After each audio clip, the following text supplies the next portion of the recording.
Hello, my name is Wasting Sanity, and this is a current state of Solforge. Solforge is a collector card game, and they have a unique take on how the game works as far as compared to other collector card games. There is no mana. It is all based off of placement. Now I'm going to go ahead and go into a quick game here. This is me versus the computer, just to give you an idea of how it works. So basically they have a nice setup to where you attack straight across from lane to lane. Each creature has their own fundamental abilities. Some creatures have no abilities whatsoever. So we're just going to go ahead and play a few cards. Now see, this is based off a placement. When you go first, you only get one placement available. When you're after that, it's at 2 placements per player. There's cards that change this, but they're very rare as far as how often, like what colors that get them. There's a few different factions, about 5 of them. There's no universal cards, but you can create multicolor based decks. So this character here allows me to do 2 points of damage straight across the board as far as to wherever I want. And the cards actually level. Now on the side here you'll see a 1, and it'll slowly but surely start to fill up until it's full. See, there we go. And once I get it full, it'll go to 2, and then I'll be able to place level 2 creatures. Now since this is a computer, I'm not really worried about too much in the tactics. I'm just giving you guys an idea how it works. Let's continue to go through here. Now see, one of the issues that I have with this game is the fact that it's similar to the one I just recently did for Hearthstone, where once you get to the epic creatures or legendary creatures, the gameplay completely changes. Not for all of them. This one it's not all of them. It's only a couple. Like this one is actually a legendary. That's their legendary symbol.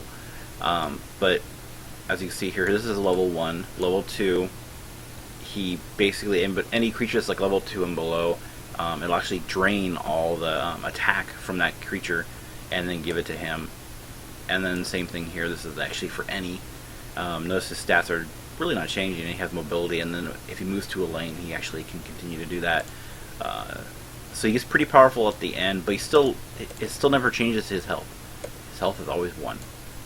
So big drawback, but it makes it a powerful creature nonetheless. This creature right here, she is actually rather powerful. When you play her, when she's at level 3, when you play her, you put, like, if I had no lanes filled, all of them were empty, if I played her, literally, it would end up to where anything that I had lost during the game, it would randomly grab 4 other creatures and place them in the lanes. That's pretty powerful. There's another one that's called an Echo Wisp, which is overpowered. When it's level 3, when you play it, it creates a 10-3 or 10-6 or something like that jellyfish in each lane. So that's really strong. It's really hard to counter. So it could end up to where, like, the biggest flaw to this game really is placement wars, where you end up taking and having to literally outplace the enemy. So in this case right here, I have 2 creatures, right? So at this point, he needs to kill those creatures, but he also needs to bring creatures out that can kill them. If he cannot, to where it basically stalemates, I can always be a little bit ahead, and he'll never catch up, and I'll win by default. And that's the biggest flaw of this game. Because there's no mana, because there's nothing that has to do with taking and like having different levels of casting. It's all based off of placement. You have to build your deck in order to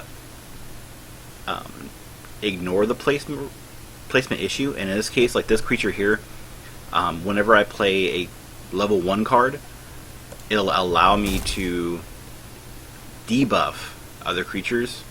So that ignores the placement issue, and you have to play with cards like that in order to have an effective deck. If you don't, then it ends up to where you can run into that issue to where literally you're always behind, you're never going to catch up, and there's nothing you can do about it.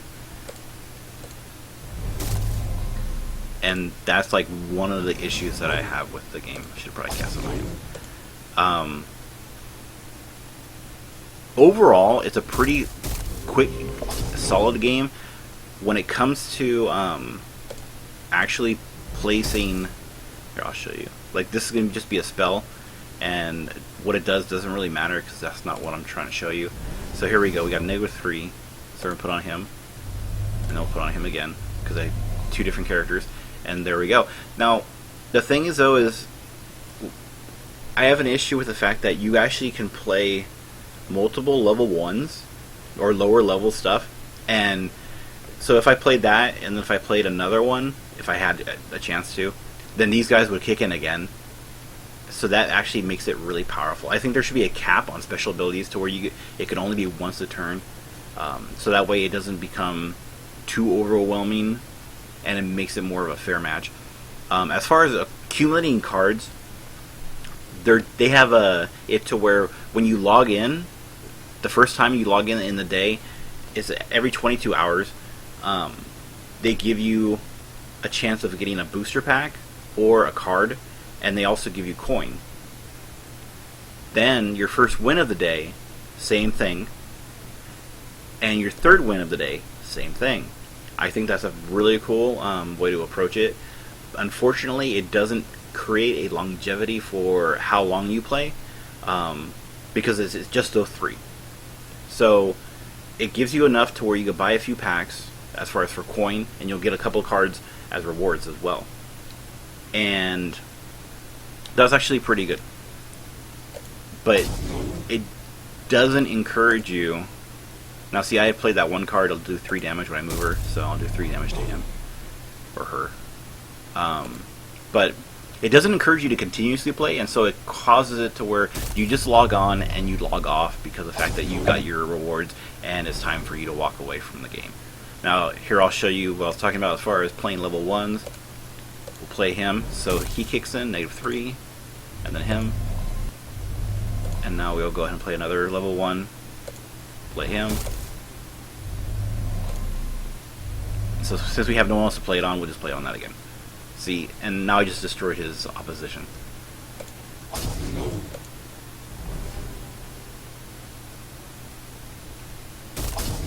And so it does make it really hard to actually take in. I'll just play that. And so now I have 3 of them. So let's go ahead and we'll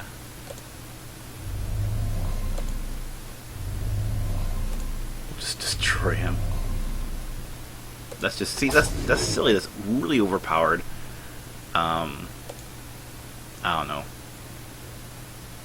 I think there should be a cap on how much you have out, because like, look, we put another one out, and we're just gonna replace him just for the fun of it, and now we're just gonna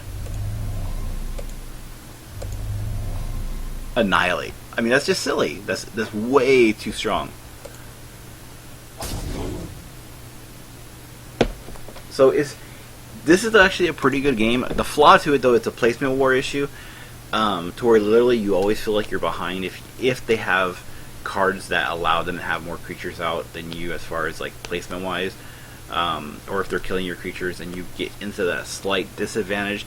I've built decks in various ways to where and it's still like as soon as they get that little advantage, or if I do, it does turn into a placement war. Overall, this game, I would give it about a 6 out of 10. It is still a beta. But, I mean, it's almost a 7. It's almost better than Hearthstone. But it has 2 great flaws because of the fact that there is no mechanics of mana and things like that, to where that actually hinders it because of the fact that it is unable to literally, like, it's really hard for you to come back and get that going. they're like Hearthstone and other games, other card games. The legendary creatures and the epic creatures are usually like a little bit too powerful. The commons and rares seem to be like effectively balanced. But overall, this game is a 6 out of 10. Thank you very much for watching. If you liked the video, please go ahead and like and subscribe below. Thank you.